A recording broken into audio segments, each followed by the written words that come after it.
இந்த குரங்குல இருந்து மனுஷன் வந்தான்னு சொல்றாங்க. அப்படி வந்த மனுஷன் முதல்ல இந்த காட்டுல இருந்து தான் வாழ்றதுக்கு ஒரு இடத்த ரெடி பண்ணிருப்பாங்க. அப்ப அவன் போட்ட முதல் இது உழைப்பு. ஏன்னா உழைச்சுதான் எல்லாத்தையும் மாத்தினா இல்லையா? அது புரிஞ்சிச்சு இல்லையா உங்களுக்கு? கையில ஸ்லேட் வச்சிருக்கீங்களா? கொடுங்க. ரெட் வச்சிருக்கீங்களா? யாருக்கு? அப்பாக்கு. அப்பாக்கா? அப்ப நம்ம இப்போ இதை வச்சே சொல்லுவோமா? இப்போ ஏன்னு ஒருத்தர் பேக்கரி வச்சிருக்காரு. ஓகே, அவருக்கு பிரெட் பண்ணணும். அதுக்கு என்னெல்லாம் தேவையோ அது வாங்குறதுக்காக மார்க்கெட் போனார். ஒருத்தர் சக்கரை வைக்கிறார். எப்போ ஒரு 10 ரூபாய்க்கு சக்கரை கொடுப்பா?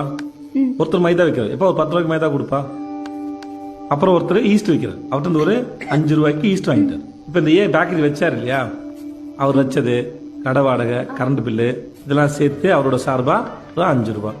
இதெல்லாம் மொத்தமா சேர்த்து 30 ரூபா ஆச்சு. ஆனா இதால பிரெட் வருமா? வராது. ஏன்னா செய்யணும். இப்ப பக்கத்துலயே ஒருத்தர் உட்கார்ந்தார்.